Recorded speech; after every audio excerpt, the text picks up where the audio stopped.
We, the people of India, having solemnly resolved to constitute India into a sovereign democratic republic. The question is that the constitutions settled by this assembly be passed. The motion is adopted.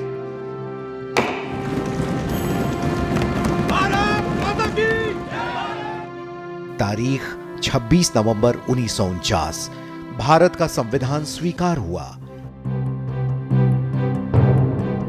1946 में British शासन ने भारत को आजादी देने के लिए गंभीरता से सोचना शुरू कर दिया था।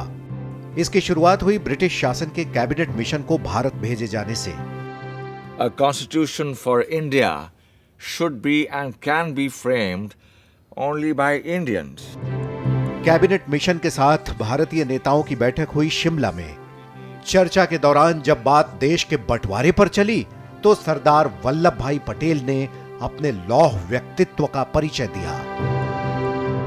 I will not be a party to this balkanization of India. No. India is one and will remain one country. साल 1946 में ही कैबिनेट मिशन प्लान के तहत संविधान सभा का गठन किया गया।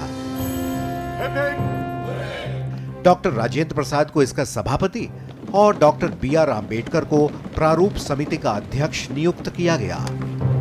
9 दिसंबर 1946 को पहली बार संविधान सभा बैठी। The resolution that I am placing before you defines our aims and describes an outline of the plans and points to the way which we are going to tread.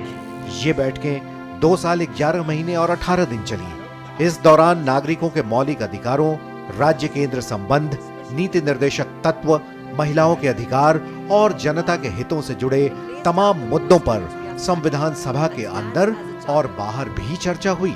This voting right is the greatest fundamental right that we will be giving to the citizens of our country. सरकारी नौकरियों में कुछ विशेष communities के लिए आरक्षण जरूरी है। नागरिकों के अधिकारों पर चर्चा के दौरान ही उनके कर्तव्यों का मुद्दा भी उठा। नागरिक के प्रति राज्य के कर्तव्य जितने जरूरी हैं, उससे कम जरूरी नहीं है राज्य के प्रति नागरिक के कर्तव्य। कई बार राज्यों, विधायिका और नागरिकों के अधिकारों को लेकर गंभीर चर्चा हुई। जवाहरलाल जी, जब तक प्रांतों को आप कुछ जिम्मेदारी देंगे नहीं, सूबे जिम्मेदारी लेना सीखेंगे कैसे? क्या लेजिस्लेचर के पास ये विशेषाधिकार होगा कि अगर वो चाहे किसी भी व्यक्ति को बिना मुकदमा चलाए ही कैद में रख सकते हैं? No discrimination shall be made on grounds of religion, race, caste, language and sex. हमारे संविधान की एक खासियत है इसके नीति निर्देशक तत्व। एक तरह से कहें तो ये सरकार के लिए जनता का आदेश पत्र है। The directive principles of state policy cannot be enforced in a court of law. संविधान निर्माण में हर किसी ने महात्मा गांधी के विजन को हमेशा ध्यान में रखा ताकि हमारा संविधान हर काल, परिस्थिति और विकास के दौर में न सिर्फ प्रासंगिक बना रहे बल्कि देश का मार्गदर्शन भी करता रहे। सबसे दीनहीन, गरीब, कमजोर इंसान जिसे तुमने देखा हो उसका चेहरा याद करना और स्वयं से पूछना, जो मैं करने जा रहा हूं क्या इससे उसका भला होगा? भारत का संविधान जिन 3 पिलर्स पर निर्मित है वो है लेजिस्लेचर, जुडिशियरी और executive.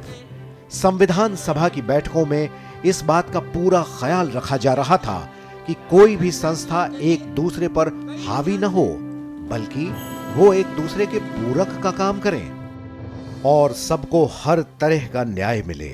Wherein shall be guaranteed and secured to all the people of India justice, social, economic and political.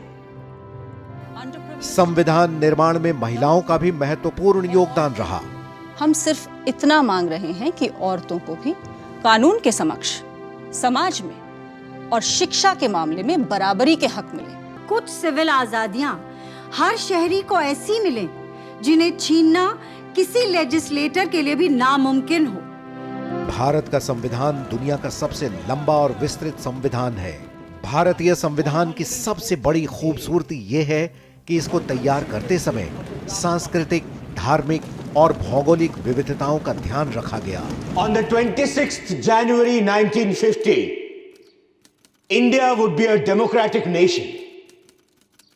In the sense that India from that day would have a government of the people, by the people, and for the people.